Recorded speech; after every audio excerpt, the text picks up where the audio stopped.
Hey everyone, so you just saw that clip of the road washing out. Well, we're here today after some research of figuring out where this is, and I'm going to try to explain what happened and what I think happened in that clip. Alright everybody, so the culvert in that video is definitely not the same culvert now. The new culvert appears to be stainless steel, while that one looked like it had a bunch of rust on it, and it was just a regular steel culvert. The one in the video, as you're seeing on the screen right now, the end of it was all completely crumpled, and that might be from over the years, people with excavators clearing it, causing damage, not reporting it to the state, and this is what happens. A big drop in capacity when you have a damaged culvert after an idiot with an excavator hit it and didn't fix the damage. You now have sharp lips where debris can form against it, and obviously that's what happened here. Thankfully the new culvert is much bigger instead of putting in a bridge, which would have been a lot more costly. So now we're going to cross the street, take a look at this pipe. Got this whole valley that filled up with water on that day, and it pressurized against the hill. As the hill was pressurized, water was seeping through the hill, slowly eroding it, causing cavities and sinkholes. Then that's the part of the video you suddenly see water starting to pour in above the culvert, helping wash out the culvert before it finally rises up out of the ground and on its way into the woods. Now, taking a look at this, here's what I think happened on that day. No matter how many times you check a culvert in this kind of environment that I'm seeing right here, it can get clogged that very day. Most likely the clog that took out this road formed during the same storm. What that means is you got the water level high. Most likely during a storm you have high winds. The ground around this stream is very soft. It's not a rocky river, so that means the ground is all soft and muddy. You got trees falling over, and in the storm surge, trees falling over, all kinds of debris is just going to build against the end of the culvert. Because the culvert's not big enough to allow it to pass. Or the culvert was damaged in some way, decreasing the capacity and also allowing debris to get stuck much easier. I think this thing had damage on the end of it, possibly. The damage looked really old. It was all rusty damage. So whoever did the damage, or whoever's supposed to be doing the yearly or every 6-month inspection, didn't report that it was damaged. Or they were just incompetent and didn't come down here to actually inspect it. They looked at it from up above saying, oh, it looks okay, I'm not going to go down there and look at it. Just like Massachusetts has done on a bunch of occasions, saying, oh, this thing's in great condition. But yet, in order to find out it was in failing condition, you actually had to walk through it because the damage was in the middle. So this culvert does not look like it was digging from the video. Didn't have any giant holes in it. But the end of it was all completely crumpled. And it's great to see this new culvert, which I believe it might be stainless steel. It's now 14 years old. Not a spot of rust anywhere on it, which is absolutely amazing. Beautiful job by the Maine DOT putting this new culvert in. Can't say the same on whoever was inspecting that old culvert. Alright, this looks beautiful, this culvert. We're gonna go inside and check this thing out. Then we're gonna walk downstream a ways, see how much asphalt we can find in the riverbed, which will be pretty cool. Alrighty, we got the big tall boots on. Now we're gonna go inside this culvert, check it out, and walk downstream a little bit. I love the sound of the water in here. Just trying to get in here without slipping. Alrighty, we're in. Beautiful culvert. Trying to think, should I walk right here where I'm getting traction on the bolts, or should I try to find the center? I think I'm going to stay on the bolts for right now. There's a lot of current right here, and it's pretty slippery.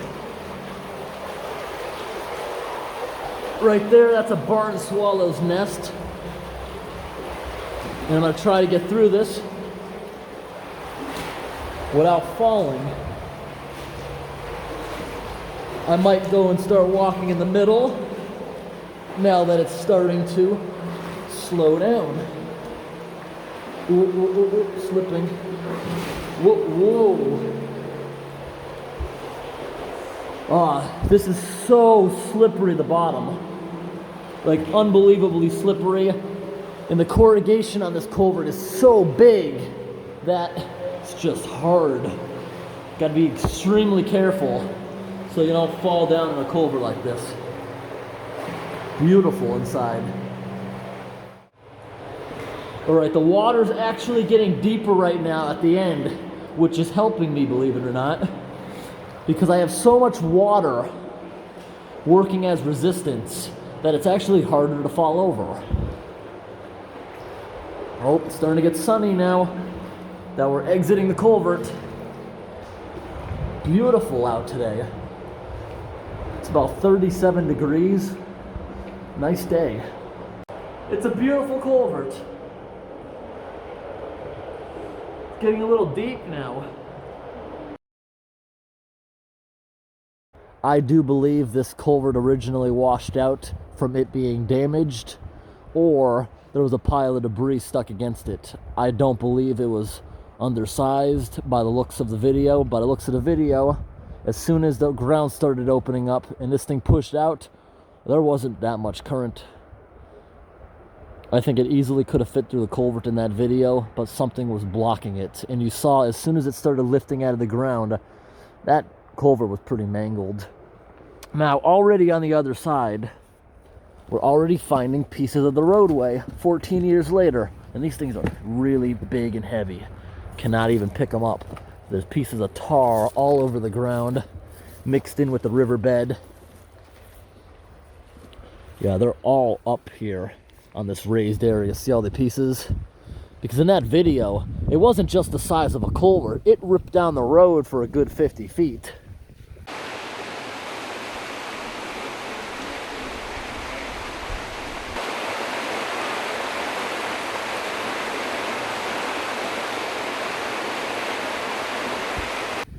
Now let's see what we got over here. We're gonna go across.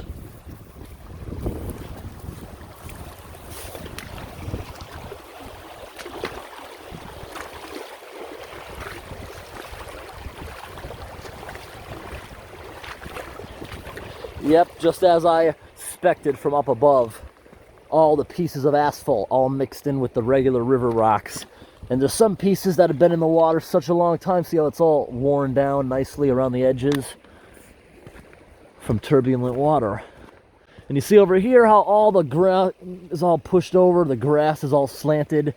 There was a ton of water coming out of this at one point. Very recently too. See what else we got.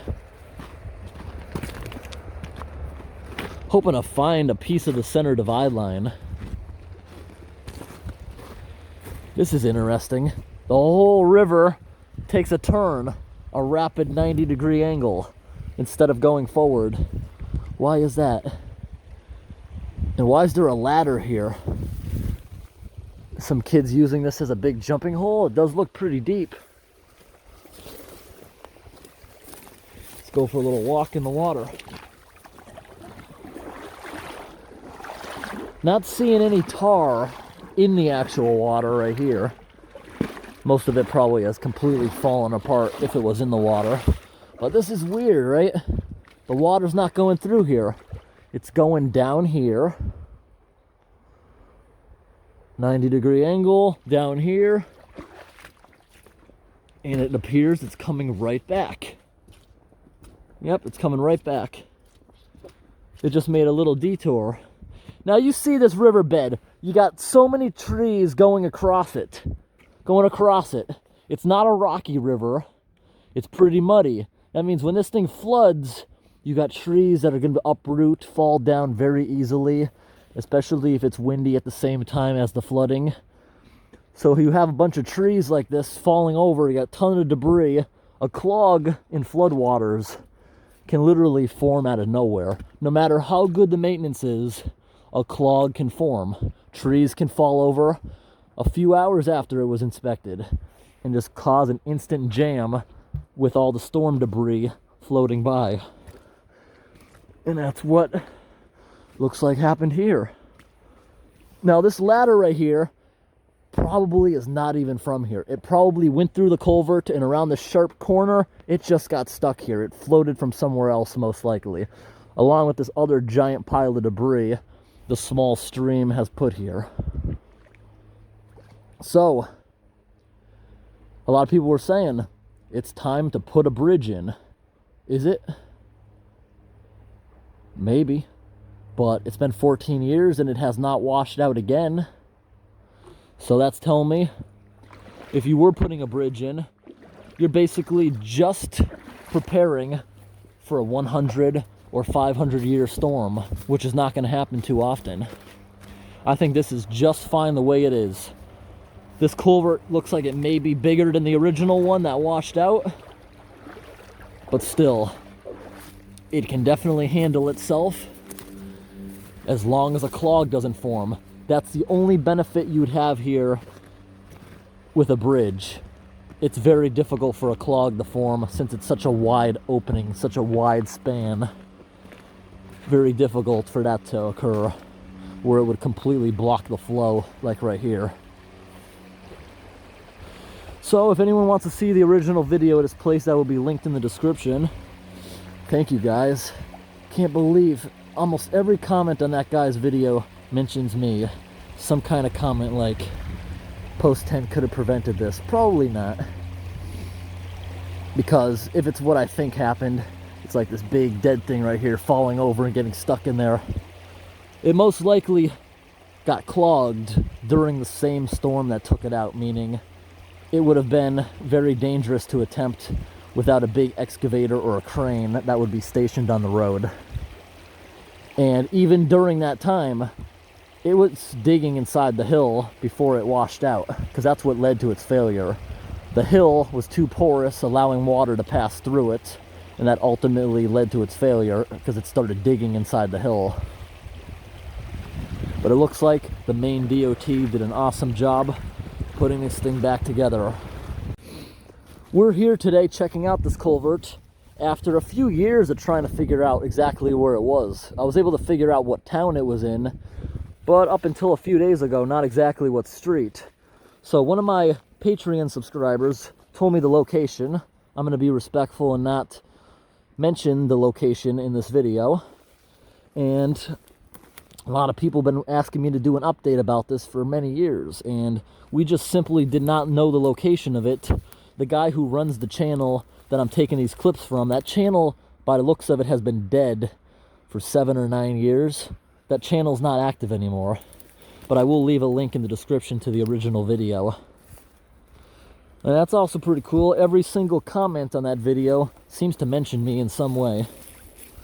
All right.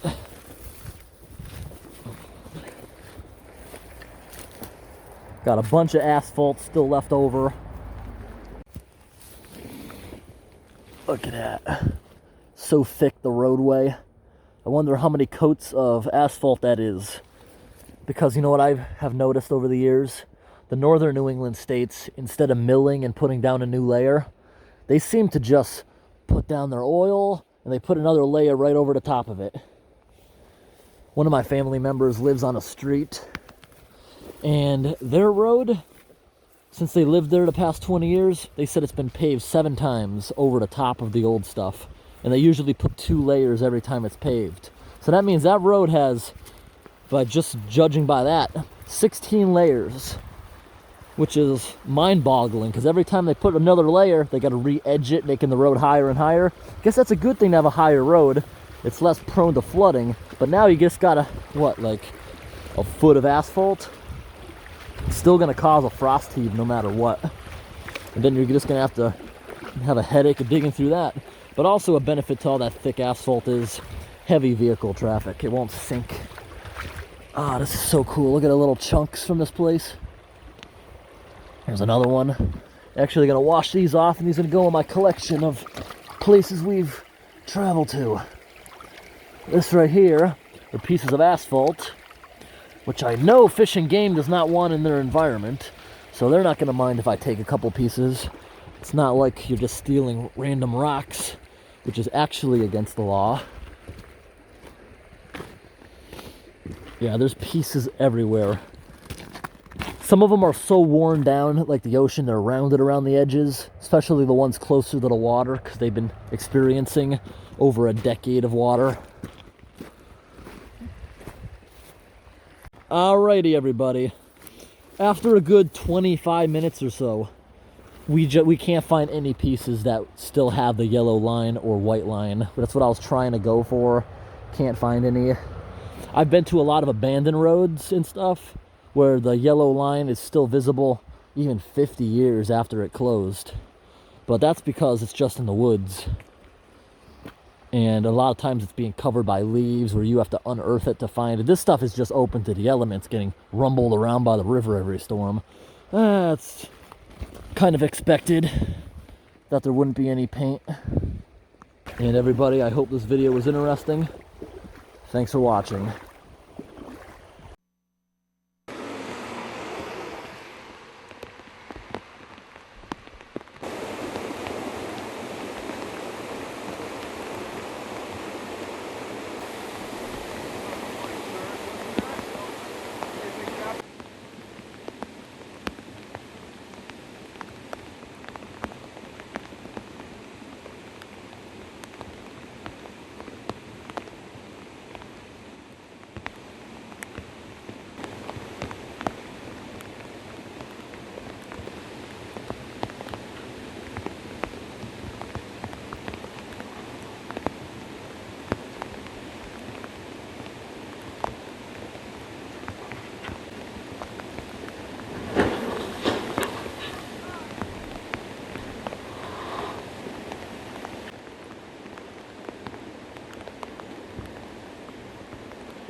Way back here.